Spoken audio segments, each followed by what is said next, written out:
Hi, and welcome. I'm Z, And I'm Keith. and we're going to tell you about the movie that we just watched. But first, a little bit of a heads up. Some of the movies we watch deal with heavy subject matters. In order to talk about these emotionally delicate things and the heavy subject matters that we sometimes cover, we add humor and crude language to add some levity and to process our own trauma. If that doesn't feel fun or safe for you, we completely understand. Please take care of yourself first and foremost. And we spoil the end of pretty much every movie that we watch. Now you know.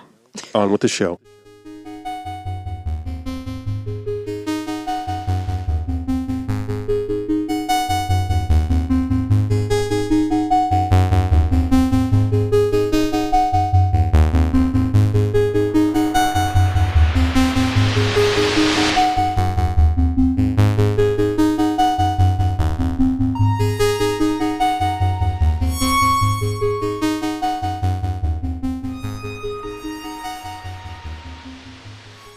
Toil and... Bubba. Sure. Happy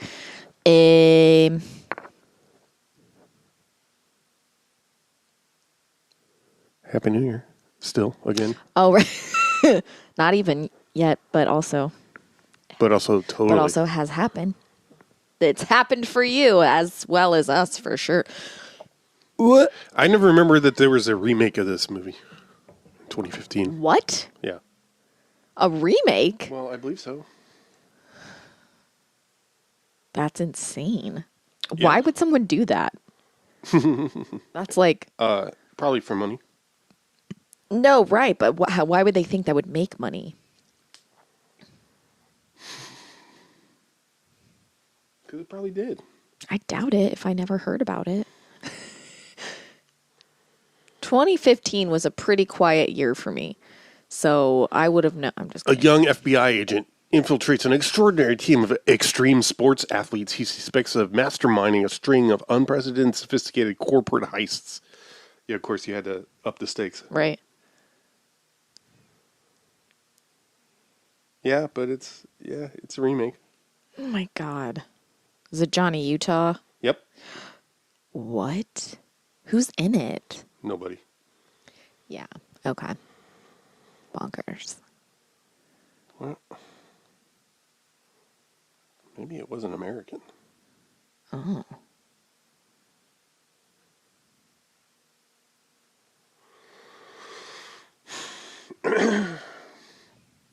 You're released on Christmas. Countries of origin: China, Germany, U.S., Austria, Italy, Canada. Countries of origin? Yeah. So.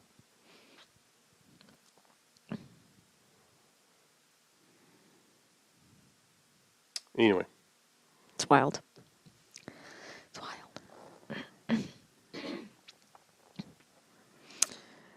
I said last night this is probably the only Katherine Bigelow movie I actually enjoy. I've never seen anything later than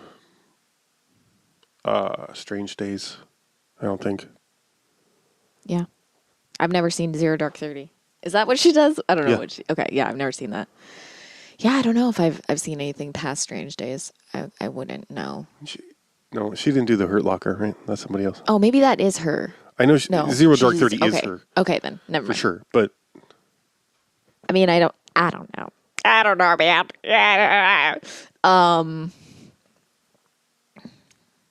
While you're here listening, go follow us on social media, Z and K-Pod. Thank you for listening. That is all. I did it. I did the thing. Yeah. Why do you love putting so many I love a hat on a hat. Hat on hat on hat.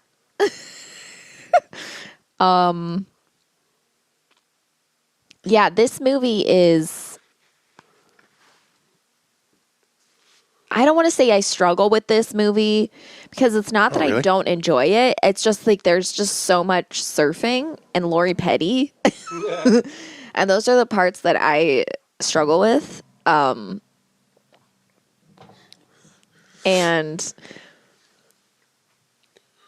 there, I was very certain I love you, man. that there was an I love you that they shared. No more I love you. And there isn't. And I'm like, what am I thinking of? Just slash. Flash? Slash. Fiction. Oh, no. I mean, like, there's a movie where two men say I love you. And I don't know. Maybe I'm thinking of Hannibal. But yeah, I was very certain that I was right about that. And I wasn't. And I was like, oh. But it's very clearly, I mean, like, it's a romance. Yeah. It's a romance between the two of them. Absolutely. And you can't watch it and be like, this is heterosexual. Yeah, this is completely heterosexual, and there's nothing homoerotic in anything that they're doing or saying or acting towards each other. See, I missed that. Jumps out of a fucking plane. So gay. Yeah, it is. He can't let Patrick Swayze go, and he jumps out of a plane to catch him. There's nothing heterosexual in that. This went away with legal and social gains for queer folks. We can argue about if they're still around or if that's actually the case, but I feel like that's how people talk about why this went away. I mean, the same thing with Top Gun, right? Like, super homoerotic in a lot of ways. But what do you mean about legal gains? Protections. I just mean like it becoming more normalized. Oh, I see. Okay. Marriage equality, quote unquote. Yeah. Don't ask, don't tell. Right. Yeah. Ending. Yeah. What have you? Yeah. Yeah, I feel like... But you can't... Like, that wouldn't fly also now. Like... Kind of, yeah. Right. Now it'd be considered queer baiting. Right. And I do think that there's a difference between queer baiting and like, I don't know. I heard someone was like, oh, is Hannibal queer baiting? And I'm like, no. I don't think a show made by a gay man about a queer relationship that was on the channel NBC and pushed the envelope as much as it was allowed to could be considered queer baiting. It was like, I'm like, no, it's queer. Like they literally say they say that they're in love with each other during the show. Like, I don't really feel like that's baiting anyone. Yeah. Spoiler. I mean, not in any kind of... Not to each other, but they're confronted. No, I mean, you're not baiting in any kind of... Correct. Insidious way. Correct. Also, like... I mean, yeah, you're going to watch it for the queerness, but... Right. Also, like, infamously, like, Brian Fuller, like, said that... I don't know, like... I can't remember the context, but he, like, said something about his favorite, like comic or something, and someone was like Hannibal related comic that someone had drawn or something, and someone was like post pictures of it, and he like literally just immediately like sent screenshots of this thing that was like a very homoerotic / fiction sexual comic. Anyway, whatever. It's funny. It's funny, not the way I tell it, but the way I saw it. Yeah. So, yeah. But I think it's really like what is strange to me about it is that like Patrick Swayze has no jealousy about Lori Petty. Yeah. There's no awkward, like, she was my girl first. There's no weird, like, Well, he does say, like, the first time we're introduced to him, he's like, well, you replacing me? Tyler, come here.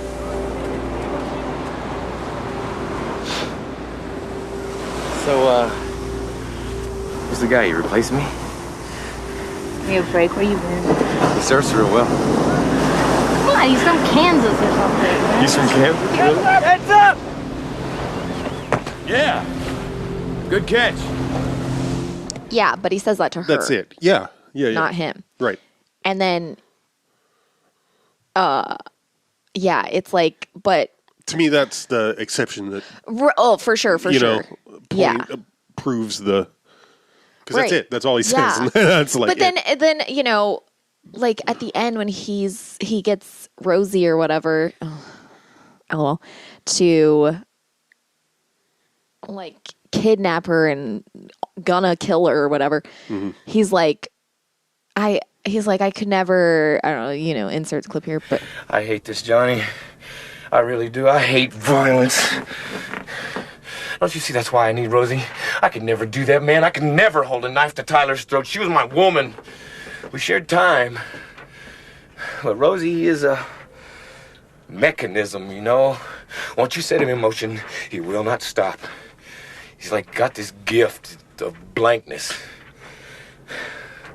But when 3 o'clock comes, he will gut her like a pig and try not to get any on his shoes, and there's nothing I can do about it unless I get there.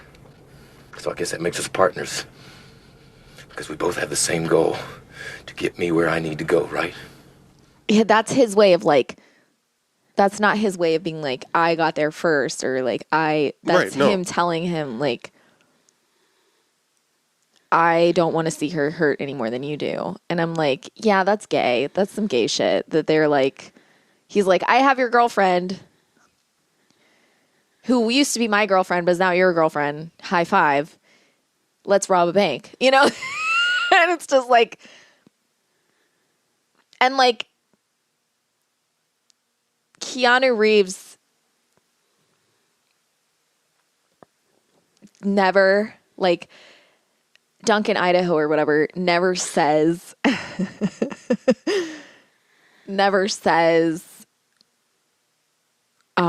I love you to Lori Petty. He does at the end. No, he doesn't.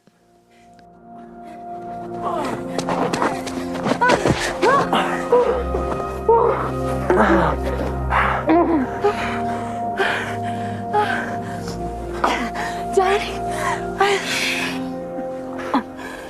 Some other time. He's like, now's not the time. He says like another time. Right. And then there's no way that they're still together while he's like going around the globe, So he legitimately like it's not a romance between him and Lori Petty. Like I assume it's also like, I don't know how you still have a job with the FBI. That's another, yeah. I'm like, I'm kind of glad we glossed over that because I really would hate if they were like, you know what we should do? We should add 15 more minutes of how he retained his job here. I don't care. I think it's a little weird that they're like, so like, as soon as he's at the, like, they're like arresting him or whatever, like without even figuring out what happened. Like after the bank robbery that Keanu Reeves is part of. Yes.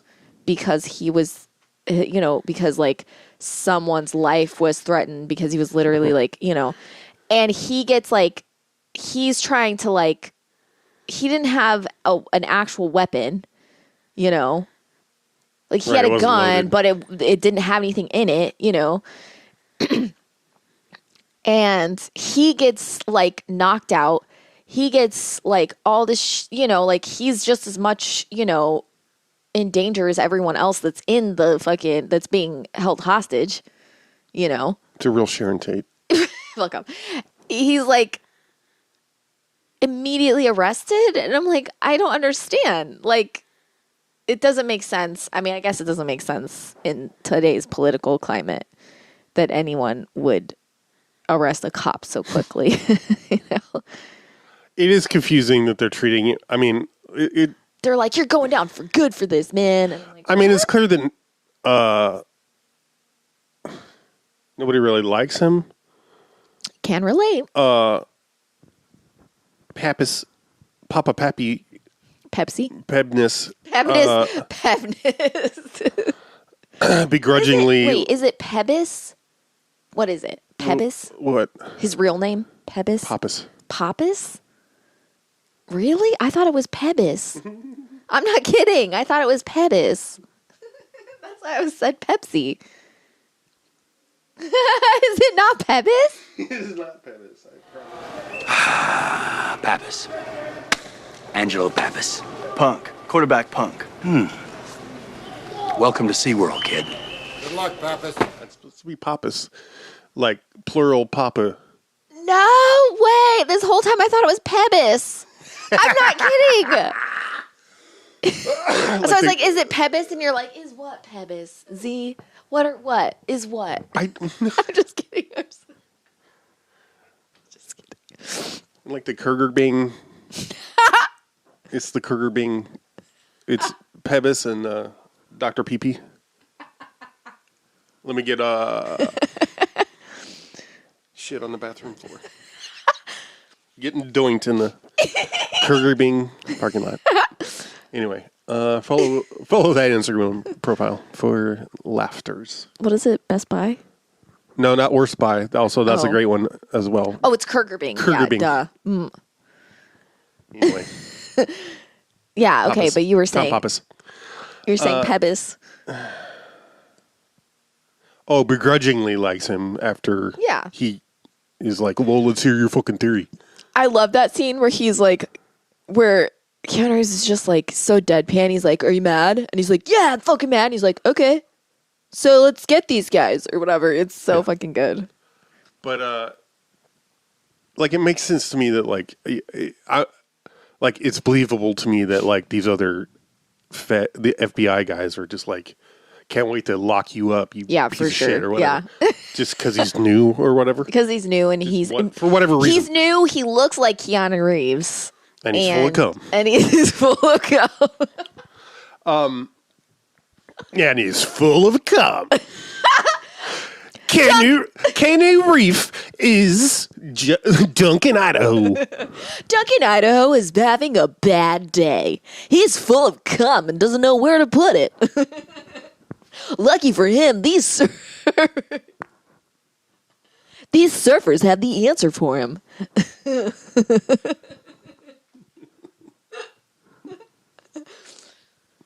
If you've never seen Point Break, Blue Flame Special. they go down to Patrick's Roadhouse and they have some record playing. Some Tower Records. Come on down to Patrick's Roadhouse. Blue Flame Special. Bloop. It's underwater. It's Patrick Star. This is Roadhouse. Right?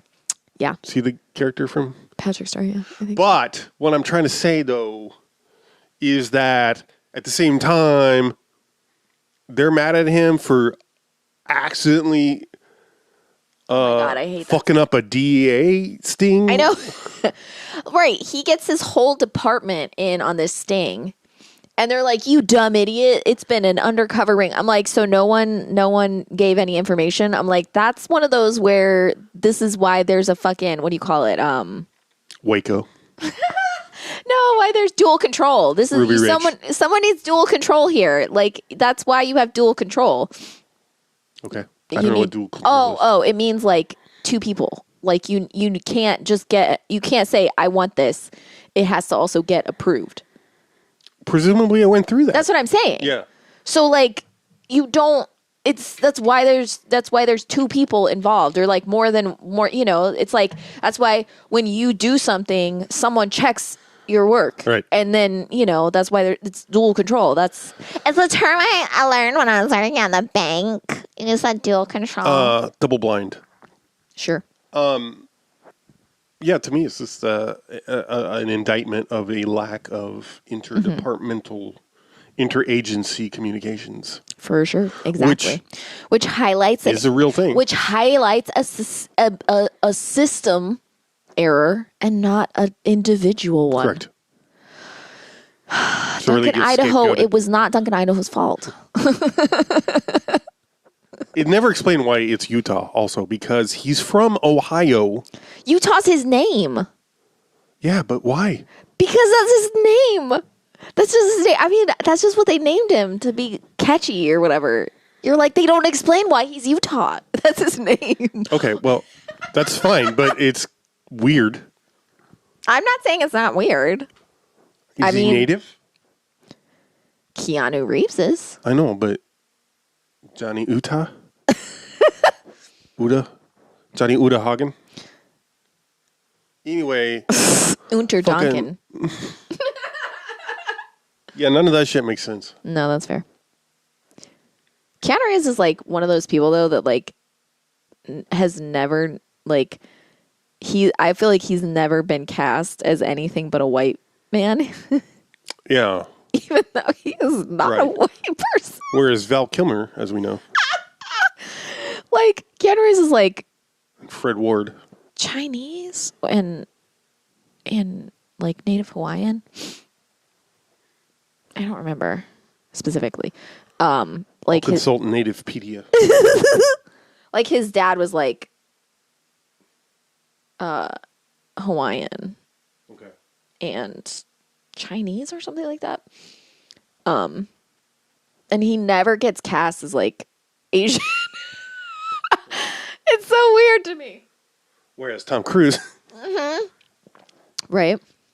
I mean, maybe he hasn't. I've just, I haven't seen every single thing. Fuck, he was born in Beirut. Damn. And he grew up in Canada. Tirana. His American father is from Hawaii and is of native Hawaiian, Chinese, English, Irish, and Portuguese descent. His grandmother on his dad's side is Chinese Hawaiian. And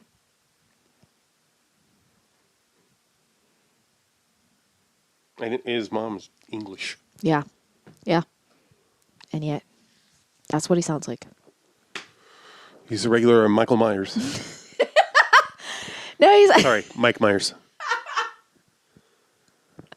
That's Jason. That story, I've never had anyone respond to that story in the way that appropriately? it should. Yeah. You told me that, and I was like, this is the funniest thing I've ever fucking heard in my entire fucking life. And anytime I've ever told anyone that story, they're like... It's not, though. They don't even react. I'm like... What's not funny about someone thinking Michael Myers is Jason's name? Like, that's so fucking funny. Yeah. Michael Myers, that's Jason.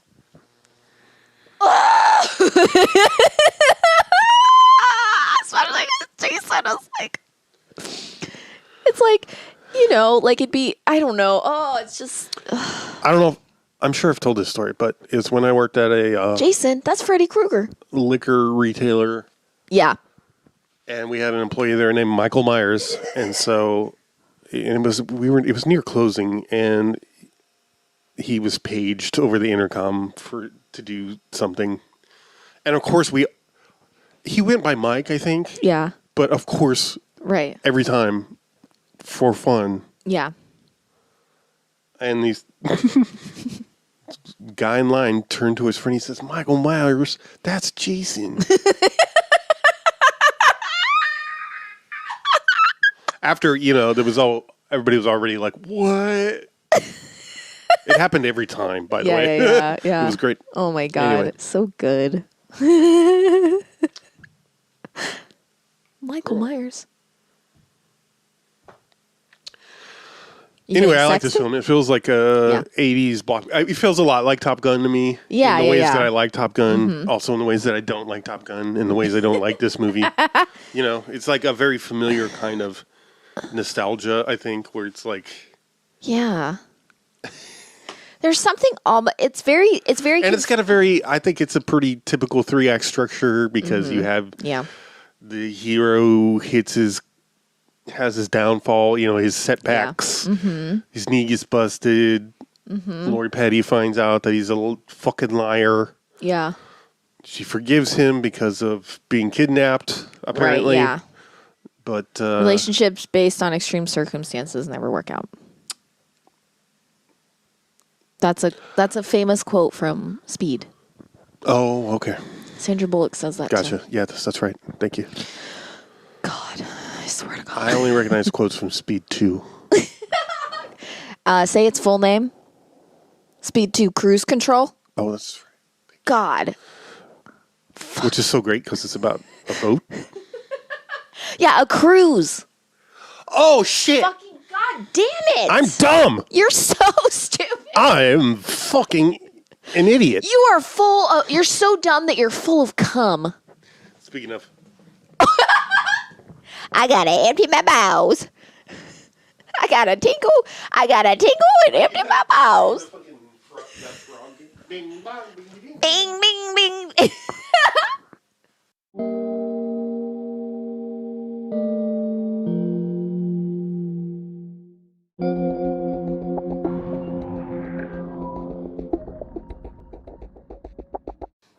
There's a trivia entry about the scene with the dog.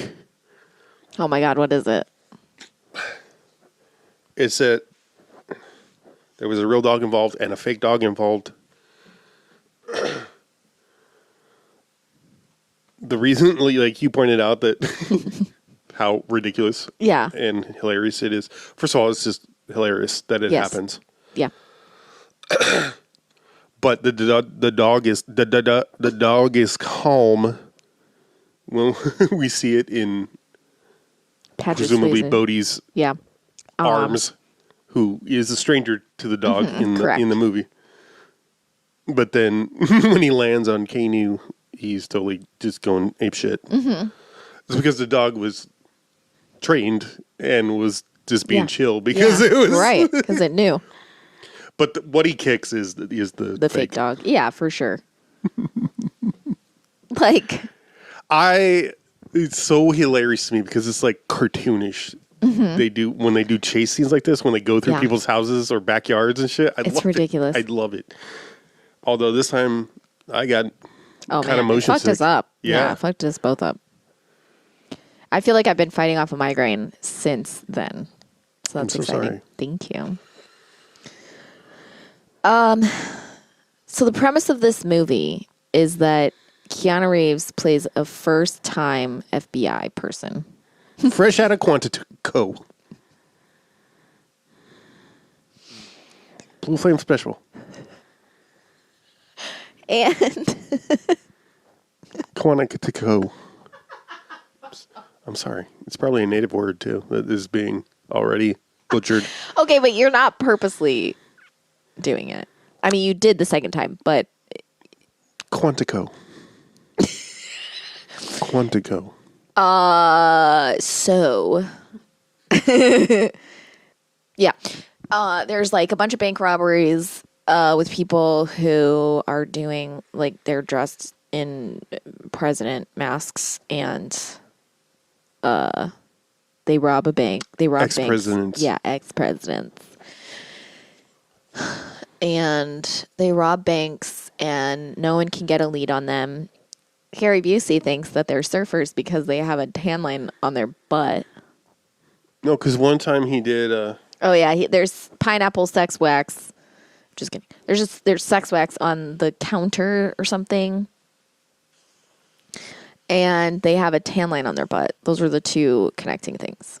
He's like, the that's tan a line tan thing line. is hilarious. That's ridiculous. Like, I have a tan line on my butt, so I don't know. Maybe I don't. I don't. You don't. Fuck. So, anyway, yeah. And then, so Keanu Reeves starts trying to infiltrate different local surfer peoples. Gets beat up by Anthony Kiedis.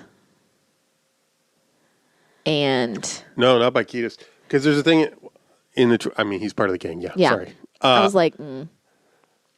I only said it that way because in the trivia, one of the things is that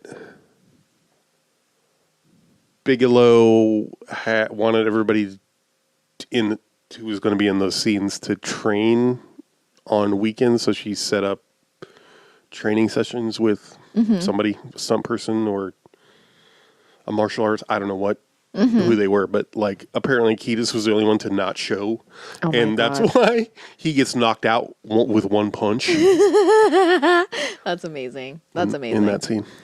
I was reading about Anthony Kiedis's, because I was like, I remember finding out recently, probably to no one's surprise, that he had some pretty gross relationships. Right. And yeah, he was like,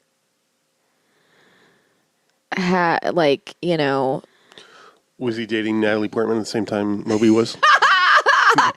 no, he was in a relationship with Ione Skye.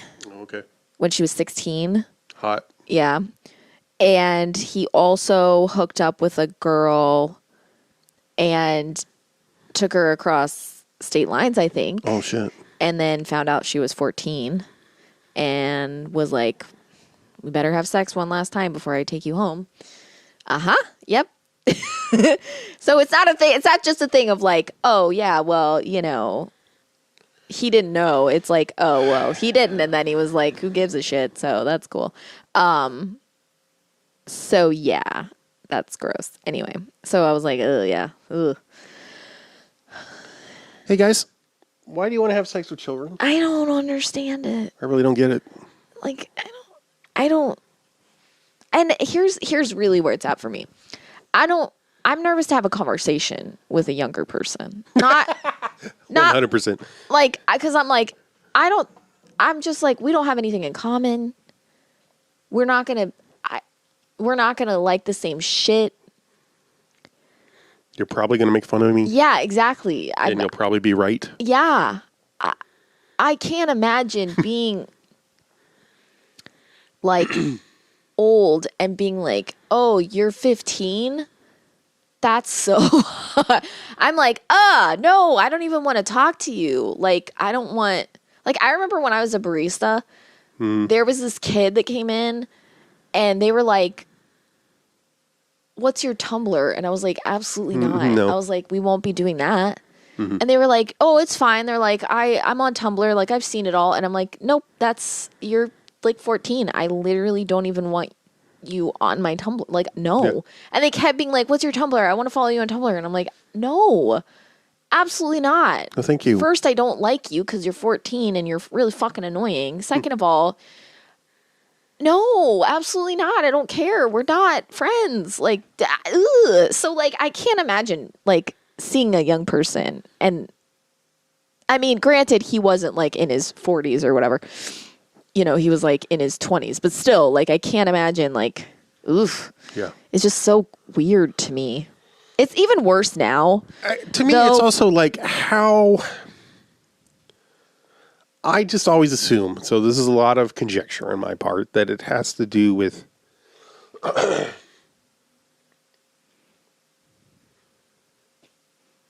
you want someone with less experience than you sexually that's attractive to you because they will tell you you're good at it. Yeah. Because they don't know any better. Yeah, and there's like this whole thing of like and admiration too. You know, you know more, so someone's going to admire you for being smarter. But here's where that falls apart. I mean, Jerry Lee Lewis put it best in Great Balls of Fire, Walk With Me. Yeah. Great Balls of Fire, Walk With Me. Dumb. Here. Dumb. Like, this is something though that's really confusing for now. Like, now I don't understand how there's any age disparity happening because young people are so different to me because of how they grew up. Like, I don't even have great peer-to-peer relationships because I grew up differently than like I had a lot less than a lot of people my age did. So like there's not a lot of commonality there too. Like, I didn't grow up with gaming systems. I didn't grow up with, you know, like Nickelodeon and all this shit, you know? So, like, a lot of times there's not a whole, like, peer-to-peer relationship. It's way worse. Like, the younger people get, the worse that is. I'm not like, oh, you know, they're like, oh, remember? I'm like, I just don't, you know? Yeah. Like, they're like, oh, I learned this computer thing in school. I'm like, cool. I didn't. What is that? We're getting taught, like, you know, like people, you know, there's all kinds of stuff that, and I don't know shit, you know, so I'm like, how do, you know, like there's so much of a technological gap, even in people 10 years apart. Oh, yeah. I can't imagine how anyone could be even remotely interested in dating anyone Older. Yeah. Yeah. Granted, I mean, say that as someone who thinks 60-year-old people are as hot as it gets. I think there's something that part makes some sense to me. I think, sure. I mean, Which part? you're young and Yeah. Right. it's also, it's how groomers work. It's Yeah. someone is showing you attention. Also, I'd like to say for the record that grooming can happen at any age. It's not something that only happens to people under the age of 18. So anyone telling you that, beware. Say more, please, because... Well, you can be groomed to be in a cult. Oh, okay. It doesn't mean that you're 14. Okay. You can be groomed to help some, like you can be groomed in a lot of different ways. Okay. Not just as a child. You can be groomed for like sex trafficking and things like that and still be over the age of 18.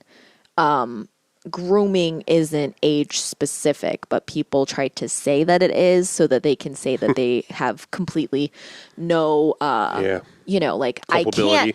I can't be a groomer because my partner's 18 and a half. You're like, that's not what that is, Right. It's so, it can be, it's essentially taking someone in a vulnerable situation and grooming them. And it's because it's there's psychological aspects to it and emotional aspects to it. I just didn't know Yeah. that you could use the term applied to every art or more than just specifically. Yes. Yeah. That's There's news to me. people get really, specific about it. Like there's different types of grooming that you can do, but Sure. to groom is a very broad term. You're groomed when you're like the people at Nixium Right. were groomed. Right.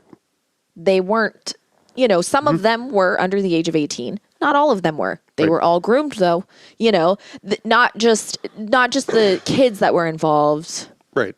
or the young people that were involved, but also the adults were groomed to not notice that behavior. There's a lot of stuff. Anyway, but yeah, I don't understand where it comes. It's like I don't know. I just don't. I've never been attracted to younger people. I remember being a teenager.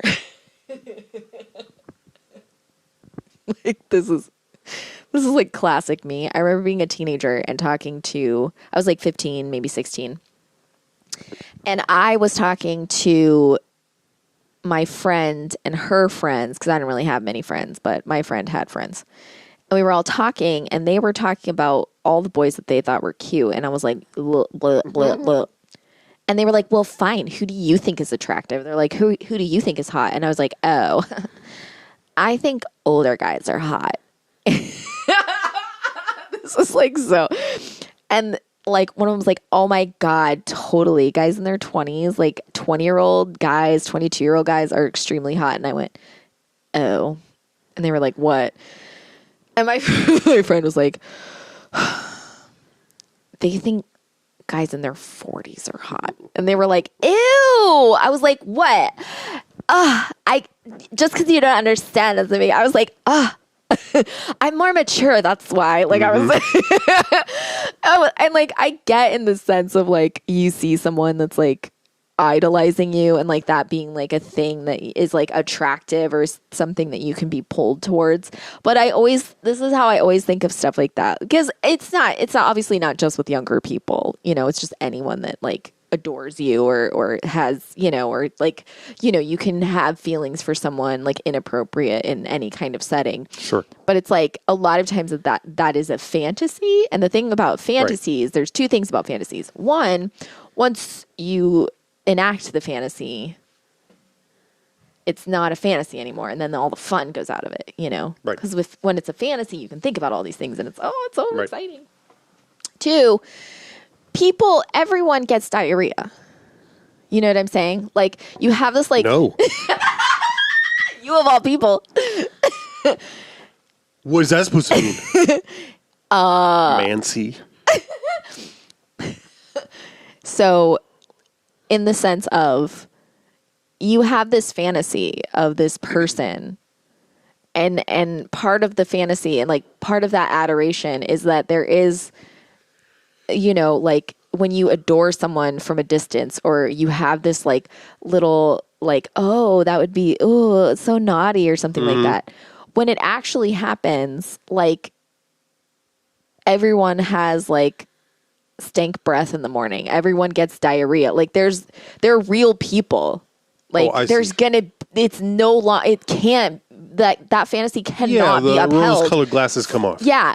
And it shatters so fast. If like, you're healthy. Right. I mean, like, yes, you can have a thing where you have like a long distance thing for like 20 years or whatever, and you're never sleeping in the same bed at the same time. And like, that's fine. You know, like if you find a way to enact the fantasy, but a lot of times what people want is the fantasy all the time. And that's just not reality. Like you're going to fart, you're going to shit your pants, you're going to puke, you're going to, you know. One of you's going to be underage.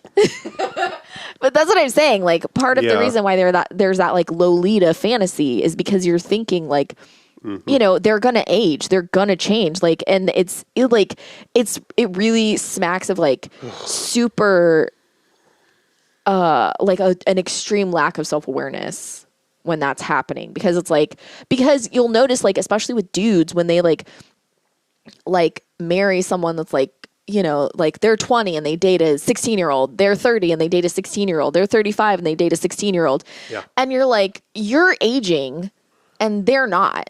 Right. And you need them to stay the same, but like eventually they're not going to want that. It's going to become so apparent that you're gross and disgusting, and that even your like refusal to let go of that, you know, gross fantasy, like no one's going to be able to enact that fantasy for you anymore. You know, like you have to do some kind of fucking work, you know, and it's just weird. Anyway, Point Break is about surfers who rob banks.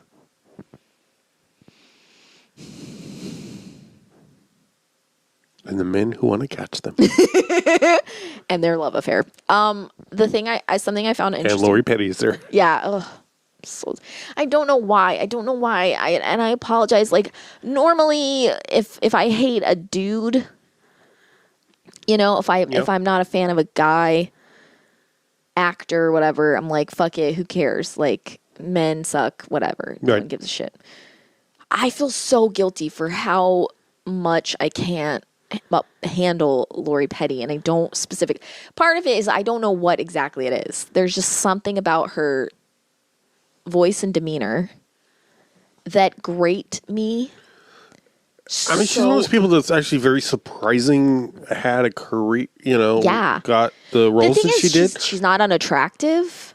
No. She is a fine actor. She can hold her own for the most part. When I see her in things, I'm like, shut it off. No one needs to see this. Like, I feel so bad. Like the episode of Voyager with her and Tuvok having like some kind of love affair just fucking slit my throat. Like I don't understand it. It's so like, yeah, I don't know what it is. Take that, Jennifer Lean. Is that her name? Yeah, but what does that have to do with Jennifer Lean? She never had a romance with Tuvok. Are you thinking about Neelix? Oh, yeah. Sorry. Actually, I was thinking about Tuvix.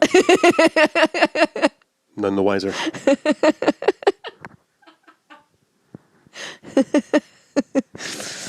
So, yeah. Let me get I want to say pink purse.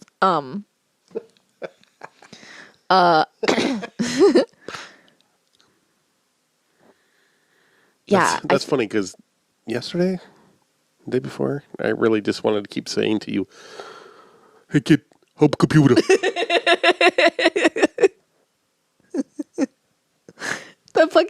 There was that one tweet that was like, it just said like, it was like an image that said help computer, and it says, if you understand this, you have to marry me. And like so many people responded to it, and they were like, oh, I did not realize that people actually, they were like, whoops. Penelope over here, am I right? You know, like married to Ulysses. Oh. All the suitors that lined up while he was away at war. Oh, that's right. And she was like, when I finish this, I'll have to marry someone. Girl, you're crazy. Let me tell you, those ancient Greeks got up to some shenanigans. Those ancient Greeks. Ascent Grinks. You're can I get a couple of drinks over here?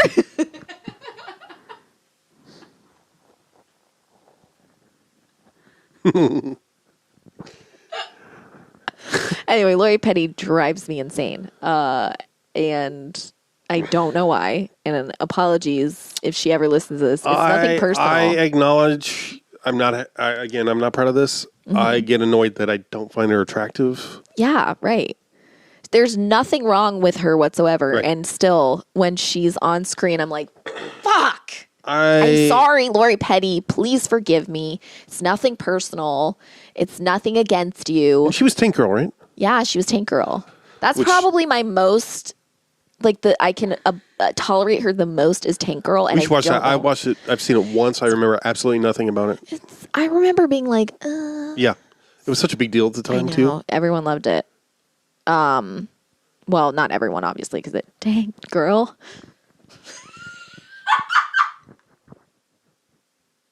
Damn.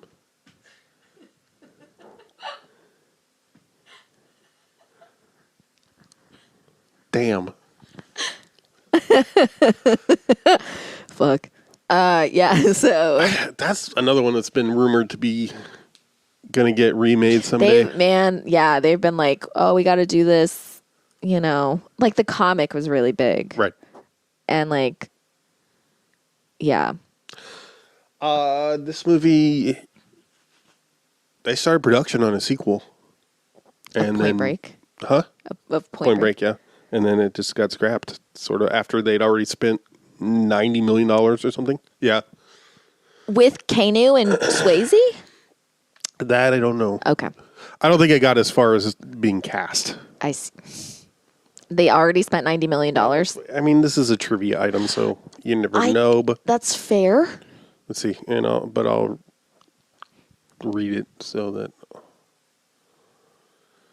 I just really wanted this to be based on a book, too, because I love the idea of someone... Writing a surfer book. God. I know. There's so much... I love how hard they go and how shitty the locals are. I know. To Johnny. Yeah. Also, I don't think I ever quite put together that raid is on the guys that are the ones who beat him up. Yeah. And that Bodhi say are Nazis. Yeah. Somehow I just never had put that together. Tom Sizemore is there. That agent eats shit when he tackles him. He just his face just bashes against the counter. I want to know if we're gonna that have to get guy a screen survived. cap of that. Did he survive? Trivia. Oh yes, everybody loved to note how Swayze was already an avid skydiver. So Yeah. After completion of the movie, he had done 50 jumps or something. I don't know if that's specific. The language is ambiguous to me, so I can't tell if that's lifetime or... I know, same. Yeah. Also, he basically bullied Gary Busey into going skydiving with him. This is one of my favorite things. Good luck. You could, literally, someone could have me in an airplane and they'd be like, you have to jump. I'd be like, no, I don't. Yeah, I know.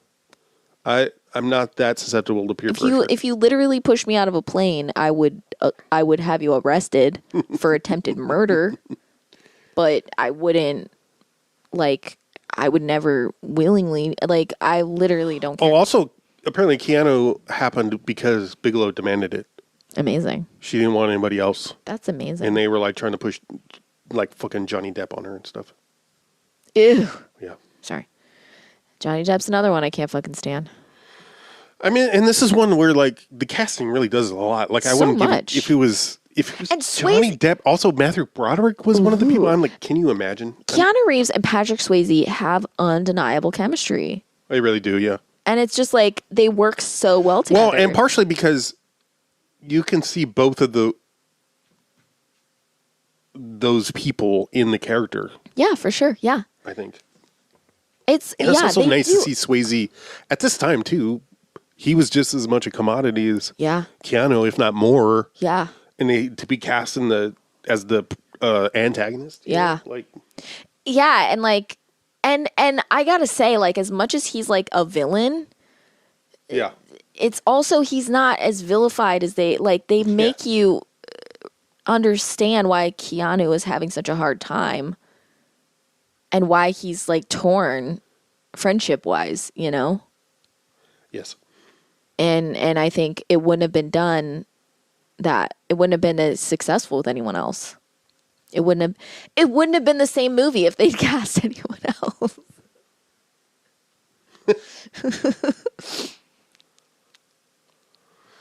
Oh, I can't find it. I'll read this one because I lost my shit, as you recall, where Johnny is telling Pappas that he tailed Bodhi. So I started trailing him. For the Zen Surf Master? Bodhi, yeah. I'm on him all day, right? He goes here, he goes there. He goes to Tower Records, buys some CDs. He has lunch at Patrick's Roadhouse. He goes into the Assured Trust Savings and Loan. Did he rob it? Cute. First of all, he went to Tower Records. Yeah, which we both were like, no. What did he not. get? Yeah. I said that first Enigma album. Yeah. Balls. And then he went to Patrick's Roadhouse. And I'm like, wait a minute. Patrick's Roadhouse, you lost your shit. You also lost your shit at the end when Swayze was riding the 50-year storm wave. Yeah. And he just like... Oh, yeah, because the him falling or special whatever. effects was... You lost your fucking I shit. did. Patrick's Roadhouse, often attributed to an in-joke aimed at Patrick Swayze, is a real place located at 106 Entrada Drive, Santa Monica, California. Don't put that on Twitter, man. Blast. Elon will... You're doxing someone. This was actually a relief to me. It was like the night surfing scenes were shot during the day. Yeah. And like they must have had to been... They had to, yeah, because like... Well, one, the lighting is so different. Yeah. And it has that very specific film look of we shot something during the day, but... Yeah, but use low light or whatever. Yeah, just close the aperture or whatever. Also, I didn't know... I don't know if I knew this, but it's the thing I referenced in the lobby. The film inspired a piece of cult theater, Point Break Live, in which the role of Johnny Utah is played by an audience member chosen by popular acclamation after a brief audition. Amazing.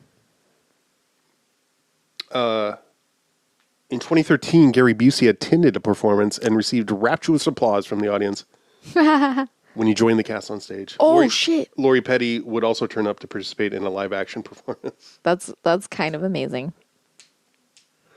Not shockingly, James Cameron hated it. Worked on the script. Yeah, and he was like, "What if we make this about natives who are a dying and desperate and suicidal people who should have just..." Oh, here we go.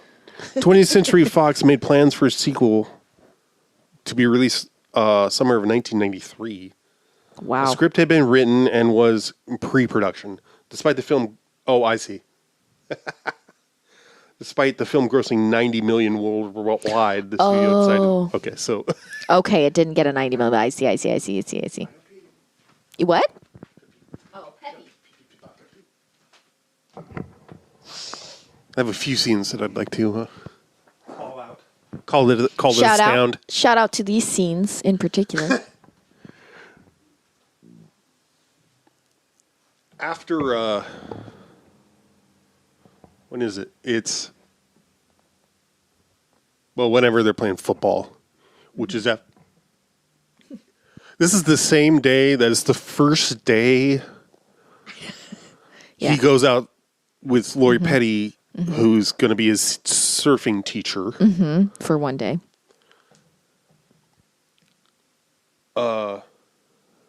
Bodhi sees them on the beach, and presumably he and Lori Petty. What's her character's name? Teresa. Tanya. None of those are. Terry's. Tarith. Terry's. Tori. Drax them clowns.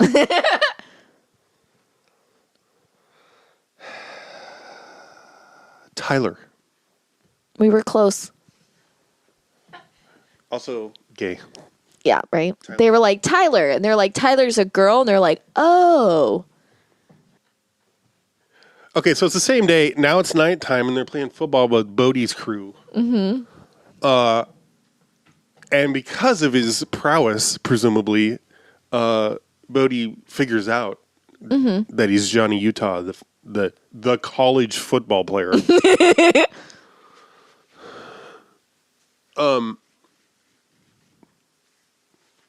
I'll put the clip in, but I think it's hilarious that they get on him. First of all, it's a bunch of dudes. Presumably, they've been drinking and they're just fucking around or whatever. Yeah. Johnny tackles Bodhi And into you've been the drinking surf. and your hands are so big. Anyway, yeah. He tackles him into the water, and the other guys are like, whoa, whoa, whoa, man, that's too far. Yeah. Everybody gets their shit in a bunch up into their panties. They shit into their panties and put it up in a bunch inside their buttholes. Hey, what the fuck is wrong with you? Don't you think that's a little out of line? Whoa, whoa, cool it, Roach. Don't you know who this is? No, I don't know who this is. This is Johnny Utah, the Ohio State Buckeyes All-Conference, remember? Number 9, man. How you doing? Nice to meet you. Jesus Christ. Johnny fucking Utah, sorry, man. Didn't mean to get in your face. Man, I knew you. Yeah. And they're like, oh my God, I'm so sorry. Yeah. What? I know. He's like, I knew I recognized you. Yeah. I'm like, okay. That's cool. I mean, it's fine, but I don't understand why the rules changed for him, because now that he's a famous former college athlete. because he knows how to tackle and he's done it the right way. Oh, I see. So he knows how to tackle without. As a quarterback. Yeah. I know what that means. And I know what games, I know what Well, sports is. Here, And in my football expertise, plays which I know so much about American National Football League ball, I know that a quarterback is not, here's the hint, that it's not a tackle. His position is not called a tackle. You can tackle if you're not called a tackle. You can. You can also quarterback if you're not a quarterback, but You still quarterbacks don't tackle people. ever? People tackle people. Stupid. I mean, no, everybody protects the quarterback because he's got the I see. arm, you know? Yeah. I think you mean the ball. Ball arm. Blarm. It looks like an arm holding a ball. I think you mean apple. Adam's apple? Adam's apple? This makes a great listening. Okay, so that's one scene. Yes. Before you go on to the next one, I want to mention that I have to remember what the other one is, so. at the beginning of the movie, when they're figuring out that they're surfers with a tan on their butts, Pebnis says, That's right. We have one more month. We won't see him till next summer. so in a month, Duncan, Idaho gets he infiltrates, like, Dr. Yui. he goes to the beach. Meets Lori Petty, lies to her, tells her his parents are dead, gets her to train him, starts getting trained by her, infiltrates Bodhi's gang, The Yakuza. comes up with the idea that, well, he doesn't know Bodhi has a gang yet. He's just been like rubbing dicks with Bodhi so far, and that's chill with him, and he's good with it. Anthony Kiedis is the main Nazi in his mind, so he's like, hey, bro, and he sets up a sting. They're not it. It's a DEA bus gone wrong. Whatever. People die. Women's Blood's on your hand. titties are all over the place. Everything happens for a reason. And then God opens a window. they shut the War door. child They to get shoot off pushed the through. door. They shoot off the door. Fucking Idaho throws the guy out the window. You know, everything God wants. Then he finds out it's. Then he finds out it's fucking. Julie Michaels is the titties. nude who does some bashing. Yeah, and stabbing. Yeah. Sorry. And then, you know, they do this bust. Then Utah goes and rubs more dicks against Bodie's, and then fucking Lori Petty tries to shoot him in the head. No, wait. No. Then they're staking out a bank, and a robbery happens. Then Lori Petty tries to shoot him in the head. Keanu Reeves is like, oh shit, it's fucking Patrick Swayze. This all happens around, like, all together, so I don't know how to parse it. And then Patrick Swayze says, come rub dicks in the sky with me. And so they go skydiving and they rub dicks, and then he parachutes. And then they get on the ground and he's like, I'm going to kill Tori if you don't if you don't help me rob a bank. And he helps him rob a bank, and then he goes after him and he shoots everybody, and Gary Busey dies, and everybody gets shot and everybody dies except for Bodie and Idaho and Tori. Tyler. And that's a month. It's a month. I see. Yes. The whole movie happens in a month, except for the year later that happens a year later. Correct. At the end. When Bodie dog humps a wave into death. That's me dog humping a wave of laughter. Oh, shit. You think I'm dead, but I sail away. No. You got so upset. What is the second thing? I've totally forgotten. I'm so sorry. Well, first of all, as you point out, so one of the plot points is that he has to give up his football career because he blew out his knee. Mm-hmm. He had to have surgeries. Yeah, he missed too much of the season because of surgeries. And then when he's chasing Reagan, who he doesn't know is Bodie, he jumps a fence, and then this is one of my favorite scenes. I never remember it's from this movie when he fires his gun off into the air. Yeah. That's so Oh, for sure. Yeah. masturbatory. Yeah, for like sure. blue balls, like, oh, fuck. Oh, it was you I was jerking off to this whole time? Kadoosh, kadoosh, kadoosh, She left before I kadoosh, get to kadoosh. bleep. What the bleep do we splooge? Okay, anyway, What the bleep do we even splooge? as you pointed out, when the first time they go skydiving, it cures his knee troubles. Or Yeah, at least right, yeah. it heals it quite a bit because he's got a little bit of a limp. He's got a little bit of a limp, but he walked across the desert to get back. Right.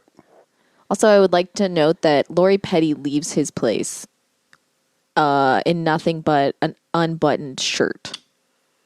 She runs out of his place. Oh, does she?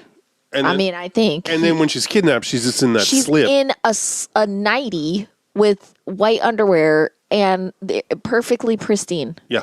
the whole time. I mean, kudos to Rosie. Rosie's like, look, I'll kill you, but that dress is spectacular, girl. Rosie, played by my Turk boo, Ferguson. Lee Tergesen. Don't you dare. Lee Tergesen is my boo from Oz, and I love him because he played Beecher to Chris Maloney's Keller, and watching those two people make out was so hot, and I liked it. To me, in this, he just looks like a baby Hagrid. Yeah, he looks terrible. His hair's dyed black. He's a little blondie. He's a little blonde baby. Right, exactly. And it's like almost like they tried to give him dreads, but like in the white people way where they just like, you know, because white people As you like to don't say, have dreads. Grinch fingers. Yeah, they gave him like little, you know, half-ass Grinch fingers in his long hair. Come on. Don't He's also do got that. like a vaguely cowboy western vibe. It's so in his weird. Yeah. costuming. He's like a half biker, half Rasta wannabe. It's really uncomfortable. Well, and also he sticks out because every other dude, and this is a problem for me because I can't tell them apart. Every other dude on the crew is a white guy with like shoulder length blonde hair. Mm-hmm. Right.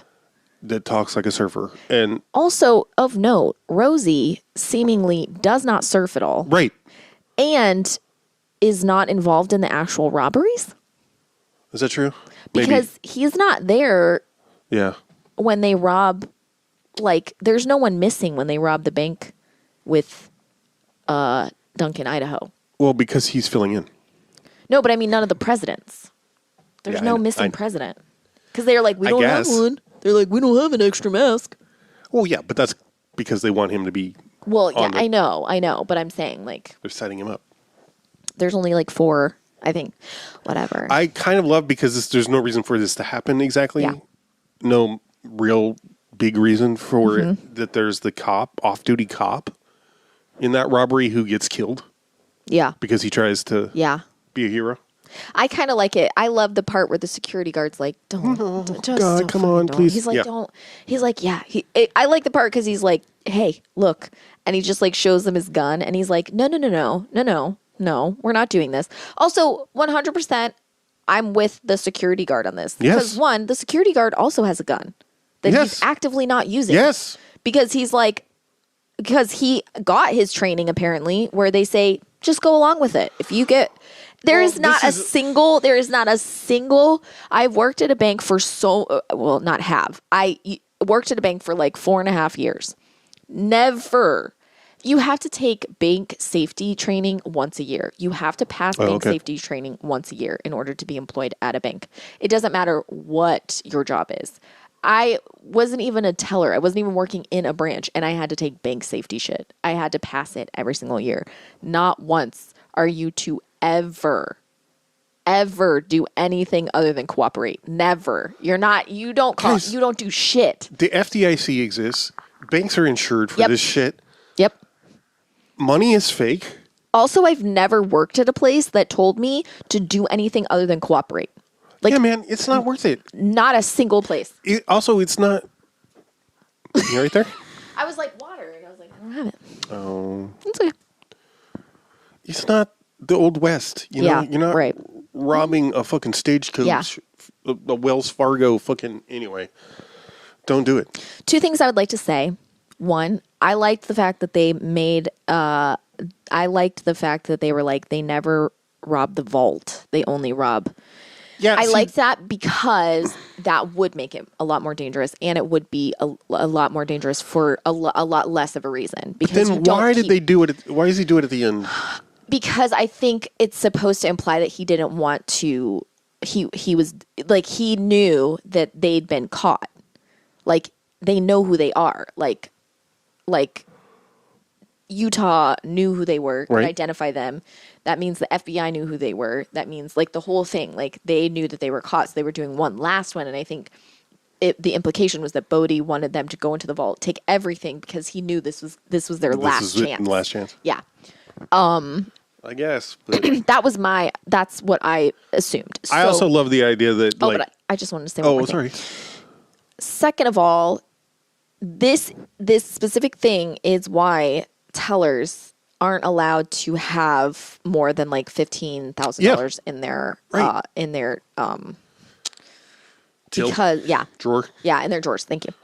Because and they'll get in trouble. Like if they hold, they'll like there's like you get on your screen. It's like you need to like, it's like a warrant. Like, hey, you have more than you're supposed to have. Like it's not a thing where it's like at the end of the day you count it and you like literally the moment you go over that you're supposed to sell to the vault because you're not at any time supposed to have more. And I'm pretty sure it's like $15,000. If you have like $20,000 in your shit, they're like, nope, you got to sell right now. Like you'll get in trouble. And it's because of shit like this. So that if somebody walks in and they sell, but the vault is under the same sort of like the vault sells to the Fed every day. The Fed comes every day, and you sell to the Fed every day because you also can't. And it's for insurance purposes because like if you're just holding a bunch of money and you get robbed, that's on you, buddy. I mean, it's kind of shitty, but still, you know, like the bank would get in trouble for doing that. Right. So that's like an interesting thing, just to know. I like. And I'm sure things have changed over, over Right. time, of I don't course. necessarily know that this was in place in 1991. Right. So. I was going to say is that, like, one of the things, part of Papa's theory is that he's like, you'll recognize these guys because they'll be operating as a unit or whatever. Like, meaning when you encounter them in the world surfing or whatever. Yeah. But there's no indication that they do any kind of planning. For sure. Yeah. And they definitely do not seem like, okay, it's the last hurrah or whatever. And he's like, let's do the vault. The fact that the guys go along with it is ridiculous to me. Well, the fact that they immediately, they're like, what? Why? Yes, that tracks. But the fact that they're like, okay, sure. Yeah. Or, they're not, there is pushback. But it's like. Yeah. That they do it. Yeah. It doesn't seem like they practice or. Yeah. I mean, this is their 30th one. They've done this 30 times. Yeah. So that's impressive. Yeah. That's all. I'm that's not an argument. I'm just like. No. Yeah. That's I guess that's the argument that the film makes. That like, well, they don't need to. Oh, well, I guess, that's fair. But they also don't seem tight like a unit. I'm just going to say not that. at all. And I love that he figures it out when he sees them like surfing and they're just All surfing. they're not even And they're surfing. They're, like- just all sitting next to each other waiting for a wave. And they're like, yeah. I'm like, what? That's not. I like that it takes him that long. And too. he's just like, and a little pop and a dick just flies right into his mouth. What'd you say? And a space ghost, or not, a force ghost of Gary Busey, who's not even dead yet. You're a unit. It's all So many teeth. Also, I love John C. McGinley as the. There's so many. That's what it is. A lot of this is like so many tropes that have been Yes. around since the 70s. Love it. Yeah. And it feels like they're aging out, by this time. Yeah. But like, Yeah. and that's why Top Gun feels the way it does too. Like it's got the same character, the commanding officer, the chief, who's like, God damn it, Yeah. you keep breaking the rules. You keep breaking the rules and I'm not going to stand for it. Here's a promotion. You're like, what? What? But I get results, mother. Mother? So I crashed some cars.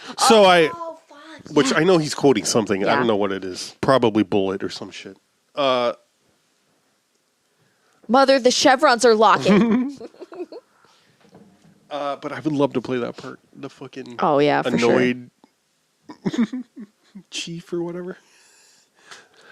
Unrelated, but Michael Chiklis. yeah. Unrelated, but I would love to play. I realized when I was watching a movie that was like, this was like 20 years ago or something. I was watching a romantic comedy.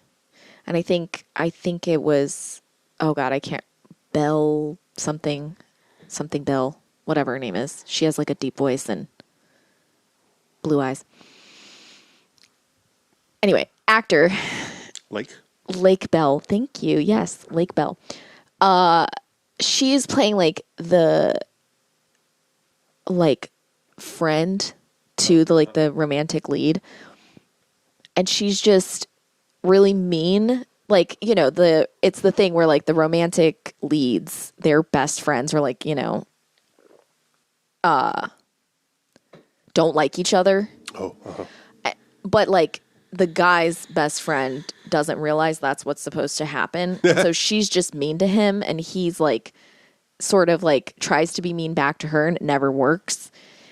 And I was like, oh, I'm the mean best friend. That's who I am. Oh, and that's when I like separated Only you don't myself. have a best friend. Well, no. What I'm saying is like, that's when I separate, because like when I was younger, I was like, I really wanted to get into acting. And I was like, I want to be a movie star. And that's kind of like the moment that I was like, no, I don't want to be a movie star. I want to be the person that's the mean best friend. You had a new Baconing. Yeah. Because Kevin Bacon realized he shouldn't be a leading man at some point. Yeah. I was like, presumably after Footloose. Right. Yeah, and I'm just like, oh, I mean, like, obviously I did nothing to get into acting. I just mean, like, that's when I realized that that wasn't actually what I was after. Like, that was not actually my dream, and that I related more to not usually the main characters, but the people in the sidelines, and that's when my real awakening for appreciation for character actors started. Yeah, when I was like, totally. oh shit, those are the people that I relate to. Those are the people that I like the most. And that's, so like when you say like, that's who I want to play, like I know exactly what you mean. Like, I never want to be, oh yeah. Like I mean, not that I think it's realistic, but I mean, like anytime I'm watching something, the person that I'm like, I could play that. It's always like the person at the, the person behind the counter at the bar being like, what do you want? Yeah. And being like the shitty bartender that nobody likes. I'm like, oh. For me, it's the substitute teacher, the clueless, dorky principal. Yes. It's, yeah, now it's that guy. If I did a cop role, it would be the guy who's constantly losing his shit because... Yeah. Yeah. J. Jonah Jameson, Uh-huh. Yeah. Yeah. Oh, would you recommend? Yeah. Yeah, for sure. This movie's just pure fun to me. Yeah, it's like, absolutely. Or not pure fun. It's one of those that 100% I don't... Pure fun.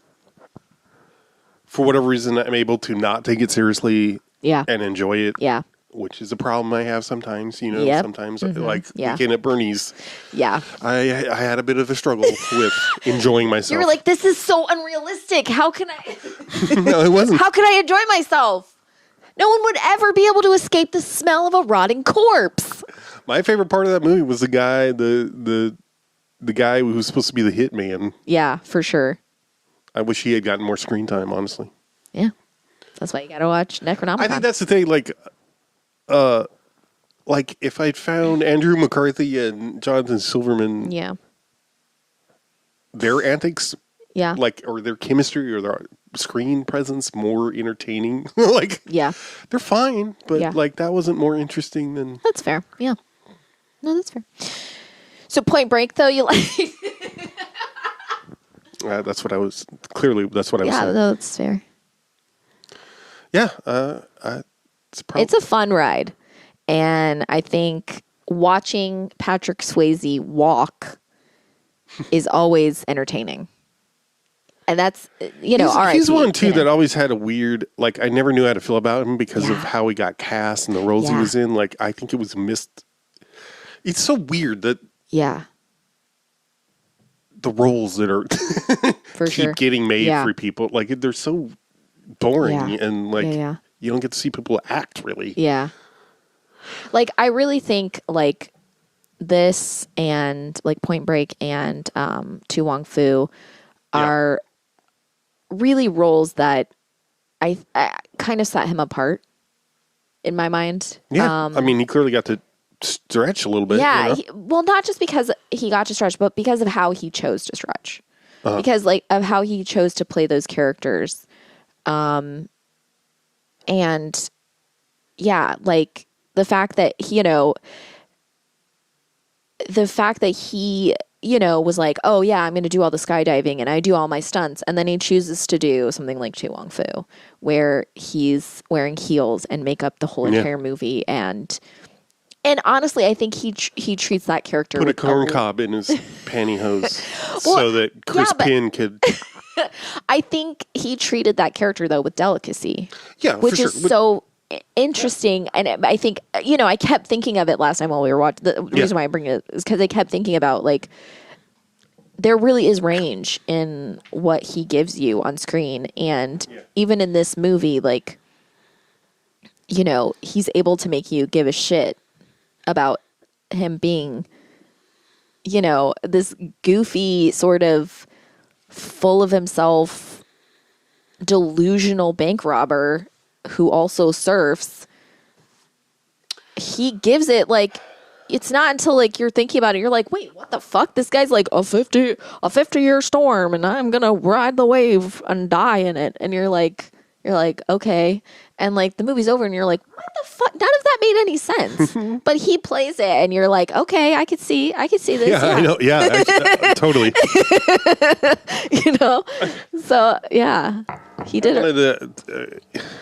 I'm glad you said that because it reminded me of some of what I said this when we were watching it, and like, there's this, I guess you call it a trope. I don't know. There's this character. There's this.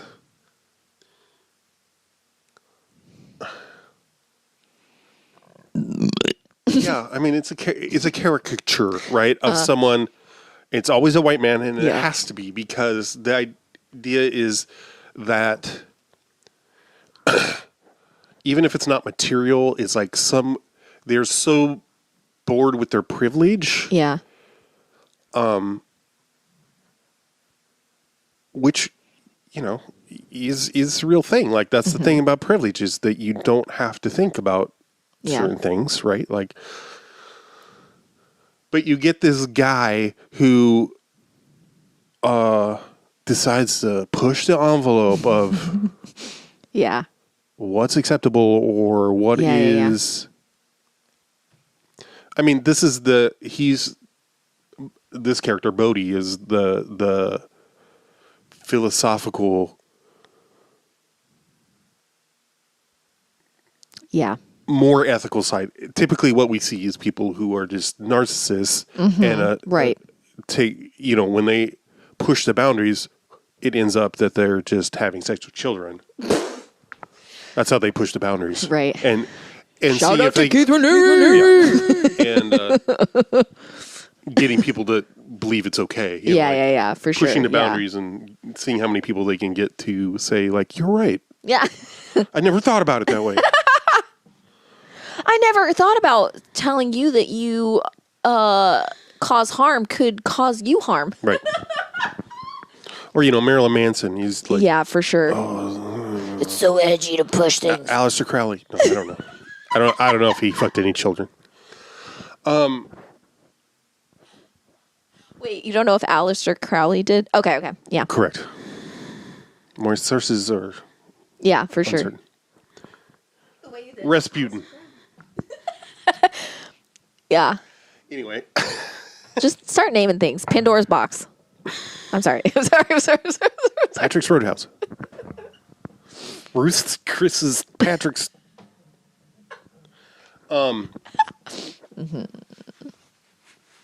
Yeah, but instead of, another thing you could do that is probably, if you're looking for meaning and purpose and a way to feel alive when you're alienated from having to do the mundane things of keeping yourself alive. Yeah. Like doing a job or, if you've been sheltered from the need to get your basic needs met. Yeah. Another thing you do is try to help people for whom that'd be crazy. That don't have that privilege. Yeah. And you may find some satisfaction that way. And may find that there are plenty of rules for you and envelopes for you to push there too. Yeah. Like, for instance, risking your privilege. Yeah. Whew. Can you imagine? This is why season 3 of The Sinner sucked. Would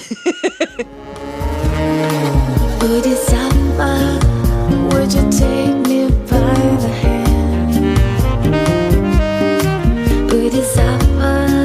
Would you take me by the hand?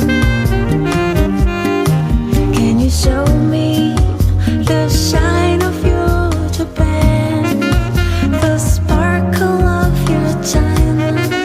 Can you show me Bodhisattva? I'm gonna sell my house in town. Bodhisattva. I gotta empty my bowels.